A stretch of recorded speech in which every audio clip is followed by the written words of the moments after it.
Hello everyone, मैं MD Yadav और आप देख रहे हैं सूर्योदय सक्सेस पॉइंट। आज की इस कक्षा में हम सॉल्व करने वाले हैं कक्षा 5 का गणित के लिए मॉडल पेपर। तो चलिए स्टार्ट करते हैं। इम्पोर्टेंट है क्योंकि इसमें एग्जाम से आपके प्रश्न पूछे जाएंगे। पहला प्रश्न देखते हैं। घर की दीवारें परस्पर बनी होती है समकोण पर। किस पे होती है? समकोण पर घर की दीवारें होती है। तो ए आंसर होगा इसका, क्योंकि घर की दीवार कैसे होती है? ऐसे होती है। तो समकोण पर क्या होती है? बनी होती है। नेक्स्ट, ये कोण जो है आपको चंदे की सहायता से मापना है और इसको ये बताना है कि ये कोण कितने डिग्री का है और नाम भी बताना है इसका। ठीक है, तो सबसे पहले हम चंदा लेंगे और चंदे की सहायता से इसको नापेंगे। तो ये जो कोण आ रहा है ना, वो 90 डिग्री का आ रहा है। कितने का आ रहा है? 90 डिग्री। यहाँ लिखेंगे 90, और 90 डिग्री के कोण को हम क्या कहते हैं? समकोण। क्या कहते हैं? समकोण। अगला जो प्रश्न है, अगला है, इसको भी नापिए चंदे से। ये जो हमारा कोण है वो कितने डिग्री का आ रहा है? 110 डिग्री का। कितने का है? 110 डिग्री का है ये। और 110 डिग्री के कोण को हम क्या कहते हैं? अधिक कोण। ठीक है, नेक्स्ट,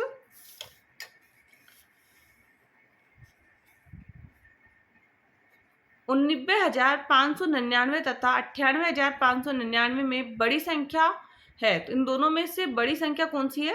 98,599 से आंसर है उत्तर इसका। नेक्स्ट, नीचे दी गई कथनों के सही या गलत होने की जांच कर उसके सामने दिए गए बॉक्स में सही या गलत लिखना है। 48,502, 48,502 ऐसे लिखेंगे। अंकों में 48,502 सही है, राइट है, ट्रू या सही। नेक्स्ट है विस्तारित रूप 10,870 और 3, तो ये बनेगा 10,870 और 3 73, तो ये आंसर है इसका। तो ये क्या हो जाएगा? गलत हो जाएगा। संख्या 40,009 को शब्दों में 4,009 पढ़ते हैं? नहीं, गलत है, ये 40,009 है, तो ये भी फॉल्स हो जाएगा। नेक्स्ट, अगला प्रश्न, प्रश्न 5, दिए गए चित्रों में छायांकित भाग को भिन्न रूप में लिखिए। अब कितना भाग है पहले तो ये काउंट कीजिए। 1 2 3 4 5 है, तो नीचे तो हम लिखेंगे कितना? 5। ठीक है ना। और छायांकित कितने में? 1 2 और 3 में है, तो 3 लिखेंगे, तो 3/5 इसका आंसर हो जाएगा। नेक्स्ट का है 1 2 3 हिस्से हैं कुल, तो 3 लिखेंगे, और छायांकित कितने में है? 1 में, तो 1/3। आंसर क्या होगा? 1/3। अगला, समान भिन्नों को छायांकित कीजिए। समान भिन्नों को छायांकित करना है। ठीक है, तो सबसे पहला इसका होगा 1/4 है यहाँ पे, तो एक को छायांकित कर दीजिए केवल। यहाँ पे 2/8 है, तो केवल 2 को छायांकित करना है। ठीक है, नेक्स्ट है 2/3 में, तो 2 को करिए केवल। 2 हिस्सों को क्या कर दीजिए? छाया कर दीजिए, मतलब पेंसिल से इसको अच्छे से स्केच कर दीजिए। नेक्स्ट 4 में है, तो 4 हिस्सों को करना है। 1 2 3 तो ये हो गया, और चौथा हिस्सा ये हो जाएगा, तो कितने हो जाएंगे? 4। अगला, 6 लीटर दूध को 12 बच्चों को बराबर पिलाया जाता है। बताइए हर एक बच्चे ने कितना लीटर दूध पिया? हर एक बच्चे ने दूध पिया, हर एक बच्चे ने दूध पिया। 6 में देना है 12 का भाग, तो 6 में 12 का भाग देंगे तो 1/2 आएगा। 1/2 लीटर, तो हर एक बच्चे ने कितना दूध पिया? आधा लीटर दूध हर एक बच्चे ने पिया। नेक्स्ट प्रश्न 7, 523 में अंक 2 की एक न्यून पूर्णांक संख्या है। 2 की एक न्यून करनी है कि अंक 2 की एक न्यून पूर्णांक, तो आंसर क्या हो जाएगा इसका? कि एक न्यून पूर्णांक जो है वो क्या होगी? ब। जैसे 5 2 3 है कि एक न्यून पूर्णांक, तो पहले अंक का एक न्यून करना है, मतलब 4 2 और 3। आंसर क्या आ जाएगा? 423, ब आंसर हो जाएगा इसका, राइट। नेक्स्ट है वैदिक गणित की विधि से 11 और 15 को गुणा कीजिए। तो इसमें सबसे पहले तो हमें आधार देखते हैं, तो आधार हमारा कितना होगा? इसमें 10 हो जाएगा। ठीक है, विचलन क्या होगा? विचलन है 11 का, तो होगा 1 + 1, और 15 का क्या हो जाएगा? +5। अब क्या करना है, सबसे पहले 11 लेना है और इसका विचलन क्या है, +1। फिर दूसरा है 15, 15 का +5, ऑब्लिक का निशान। 11 में तो 5 जोड़ना है, 11 + 5, इधर क्या आ जाएगा 5 × 1, 11 में 5 जोड़ा 16 और 5 × 1 तो 5 एकम 5, तो नीचे क्या आ जाएगा 165, 165, आंसर होगा 165। नेक्स्ट, निम्नलिखित को हल कीजिए। 213 क्यारियों में कितने पौधे होंगे जबकि एक क्यारी में 525 पौधे हैं। तो एक क्यारी में पौधे कितने हैं, 525 है।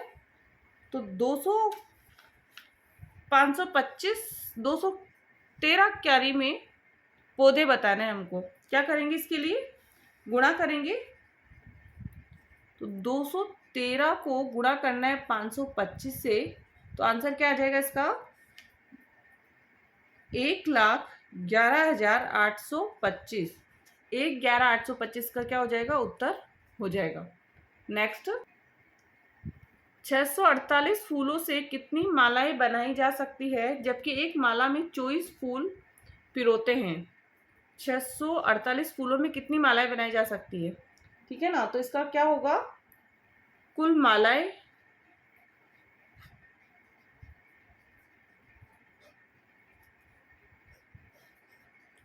648, उसमें भाग देना है हमें 24 का। तो 24 एकम 24, 24 दूनी 48, तो आ जाएगा 24 दूनी 48। 14 में से 8 काट दीजिए यहाँ पर, तो 6 बचेगा और यहाँ से 1 बचेगा। आगे से हम क्या लेंगे, 8। तो 14 सत्तर, 24 सत्तर कितना हो जाएगा, 168। 24 सत्तर कितना होता है, 138। तो आंसर कितना आएगा, 27। तो आंसर कितना होगा इसका, 27 मालाएं। कितनी मालाएं हुई, 27 मालाएं। नेक्स्ट, दूध की 2 केनों में क्रमशः 20 और 30 लीटर दूध भरा है। बड़े से बर्तन का नाप क्या होगा जो दोनों केनों को पूरा पूरा भर सके। तो 20 के गुणनखंड निकाल लीजिए पहले, के गुणनखंड, और 30 के गुणनखंड। 20 के गुणनखंड मतलब 1, 2, 4, 5, 10, 20। 30 के मतलब 1, 2, 3, 5, 6, 10, 15 और 30, ठीक है। अब हमें बड़े से बड़े बर्तन का माप लेना है। बड़े से बड़े बर्तन का नाप क्या होगा, सबसे बड़ी जो कॉमन संख्या है मतलब 10, कितना आएगा 10। तो 10 इसके अंदर आ जाएगा, 10 लीटर होना चाहिए क्योंकि लीटर में है तो 10 लीटर आ जाएगा। नेक्स्ट, निम्नलिखित छोटी प्रश्नों को हल कीजिए, छूटे हुए अंक लिखिए। तो 13 में से क्या घटाया कि 5 आ जाए तो 8, और 8 में से 5 गया 3, 4 में से 2 गया तो कितना आ जाएगा 2। तो आंसर हो गया 2, 3, 8।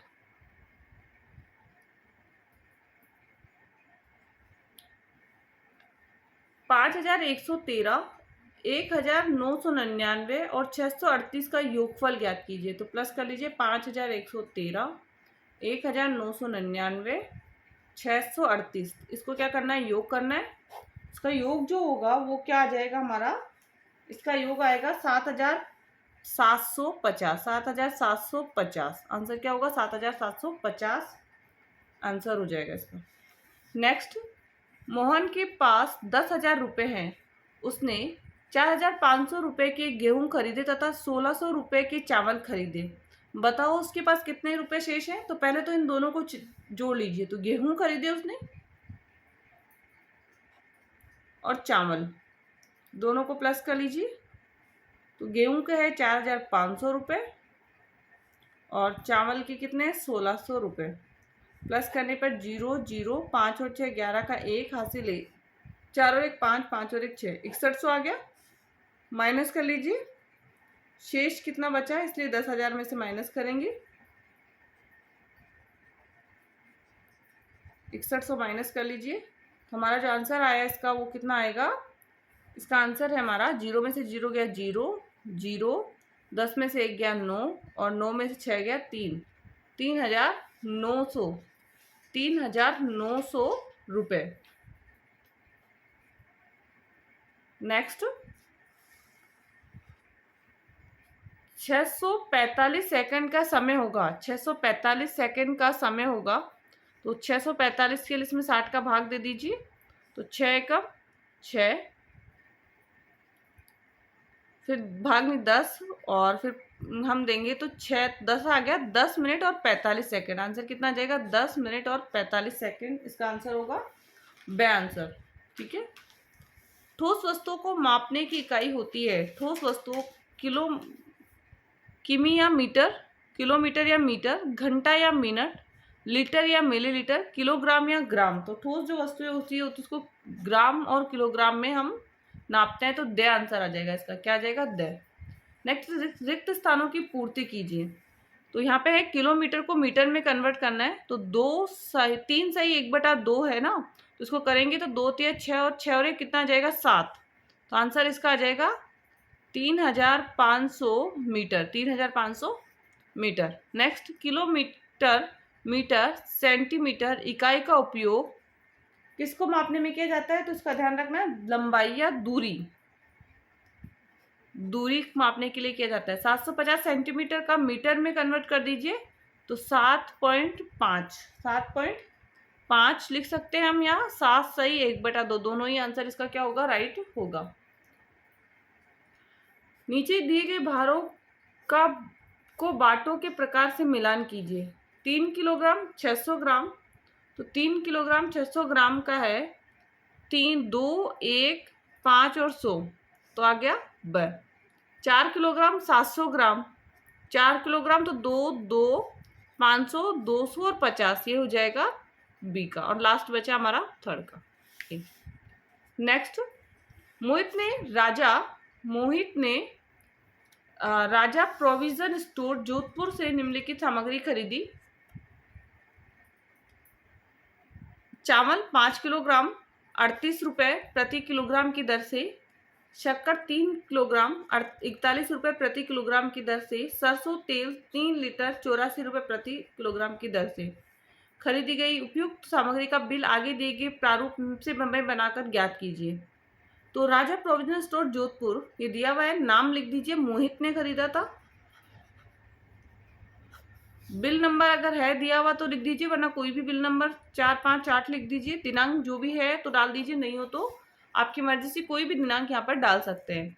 सबसे पहला नाम सामग्री का, चावल, शक्कर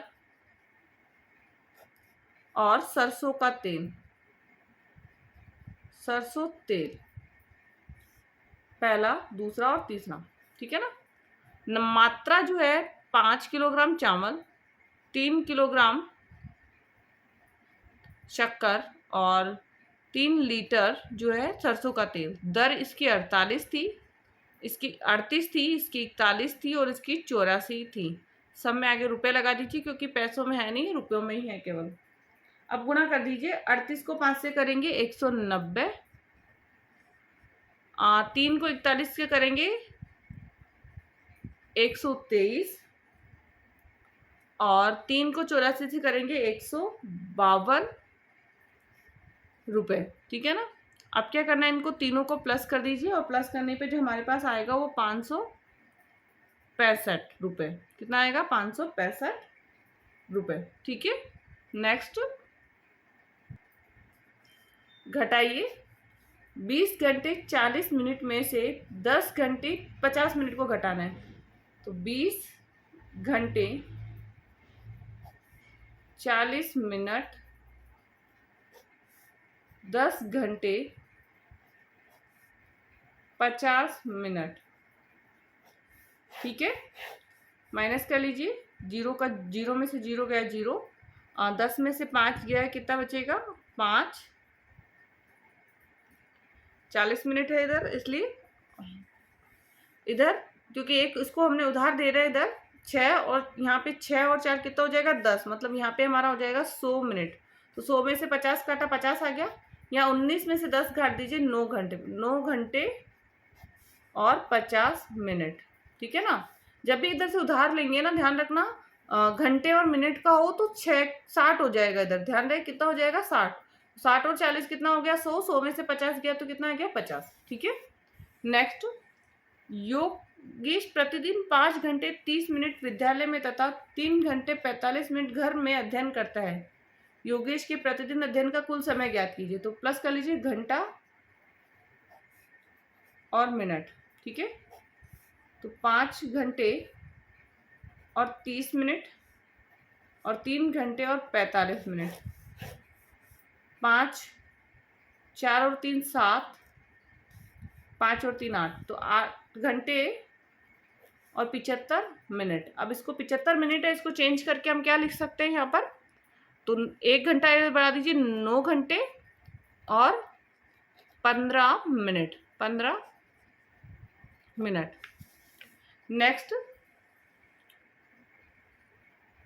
हरीश धान मंडी से 2 किलोग्राम 500 ग्राम हल्दी, 5 किलोग्राम 200 ग्राम मिर्ची, 4 किलोग्राम 700 ग्राम धनिया व 10 किलोग्राम नमक लेकर आया। नमक में मिर्ची का कुल भार कितना है? सबसे कम भार किसका है? हल्दी में मिर्ची के भार का योग लिखिए। नमक में मिर्ची का कुल भार कितना है? नमक और मिर्ची, तो नमक का कितना है? सबसे पहले नमक का है 10 किलोग्राम और मिर्ची का कितना है 5 किलोग्राम और 200 ग्राम। तो 10 और 5 जोड़ेंगे तो कितना हो जाएगा? तो पहले का आंसर तो क्या आ गया 15 किलोग्राम और 200 ग्राम। सबसे कम भार किसका है? 2 है, यहाँ पर 5 है, यहाँ 4 है, तो क्या आंसर होगा? हल्दी का सबसे कम है, हल्दी का। नेक्स्ट है हल्दी में मिर्ची के भार को जोड़ लीजिए। हल्दी और मिर्च, तो 5 और 2 7 हो गया, इधर भी 5 और 2 कितना हो जाएगा 7, तो थर्ड का आंसर होगा 7 किलोग्राम और 700 ग्राम। 7 किलोग्राम और 700 ग्राम। नेक्स्ट, निम्नलिखित प्रश्नों को हल कीजिए। एक कमरे के फर्श की लंबाई 6 मीटर व चौड़ाई 9 मीटर है। इस कमरे में ऐसी दरी बिछाए जो फर्श को पूरा पूरा ढक सके, तो दरी का क्षेत्रफल। तो लंबाई कितनी है 6 मीटर, चौड़ाई कितनी है 9 मीटर, क्षेत्रफल निकालना है। तो क्या करोगे कमरे का क्षेत्रफल लंबाई इंटू चौड़ाई, लंबाई इंटू चौड़ाई, तो 6 इंटू 9, 6 नाम 54, 54 मीटर स्क्वायर। ठीक है। नेक्स्ट, नीचे दी गई आकृति का परिमाप ज्ञात कीजिए। तो दूसरी आकृति का परिमाप हमको निकालना है। जब भी आकृति दे रखी है और परिमाप निकालना है तो जितनी भी दे रखी साइड उनको प्लस कर लीजिए। 7 plus 9 plus 7 plus 7 plus 8 plus 10 plus 7 और प्लस 10, सबको प्लस कर लीजिए। तो इसका आंसर हमारा जो होगा 7 और 9, 7 7 8 10, 7 और 10 को आपको क्या करना है प्लस करना है। तो इसका आंसर हमारा आएगा 65 सेंटीमीटर। कितना आएगा 65 सेंटीमीटर। नेक्स्ट, देखिए पैटर्न को आगे बढ़ाइए। पैटर्न हमारे पास दिया हुआ है, इसको आगे बढ़ाना है। तो यहाँ पे देखिए लेफ्ट साइड में है, इधर डाउन में है, इधर राइट में है, तो अप जाएगा मतलब ऊपर वाला। तो ऊपर वाला जो भी होगा इसका आंसर वही क्या होगा राइट हो जाएगा। तो अप में कौन सा था से, तो से आंसर इसका क्या होगा राइट होगा। दिए गए पैटर्न से में गलत पद को आपको छांटना है। तो 1 और 6 5 का अंतर है यहाँ पर, फिर 5 का अंतर, और 11 में 5 जोड़ा तो कितना है 17, 17 में 5 जोड़ा तो कितना आएगा 22, 17 में 5 जोड़ेंगे 22, तो यहाँ पे 21 जो है वो गलत है, द आंसर है। नेक्स्ट है यातायात पुलिस द्वारा किया किसी स्थान पर यातायात नियमों का पालन नहीं करने पर बनाए गए चालानों की संख्या नीचे तालिका में दी गई है। दिन और चालान। ठीक है ना। तो सबसे पहला 8 7 4 और 3 है, तो 2 का पहाड़ा 2 एकम 2, 2 दूनी 4, 2 तिया 6, 2 चौका। सोमवार का है, सबसे पहले सोमवार में है 8, तो सबसे पहला जो बनेगा वो क्या बनेगा सोमवार का 8। मंगलवार है 7, तो 7 वाला ले लीजिए मंगलवार। बुधवार का 4 है, तो 4 पर और गुरुवार का 3 है तो किस पे बनाना है, 3 पर। तो ये आपको ग्राफ बनाना है। इधर आपको यहाँ पर लिखना है चालानों की संख्या, नीचे आपको क्या लिखना है, दिन, सोम, मंगल और बुध, और यहाँ पे क्या आ जाएगा, गुरु। नेक्स्ट, विद्यालय में साफ सफाई हेतु झाड़ू का भी उपयोग किया जाता है। यदि एक झाड़ू 20 दिन चलती है तो विद्यालय में लाई गई 3 झाड़ू का उपयोग कितने दिनों तक किया जा सकता है। ठीक है ना। तो इसका आंसर क्या हो जाएगा, यदि एक झाड़ू 20 दिन चलती है तो विद्यालय में लाई गई 3 झाड़ू, तो 20 को 3 से गुणा कर लीजिए, 20 × 3 कितना हो जाएगा, 60 दिन चलेगी। ठीक है।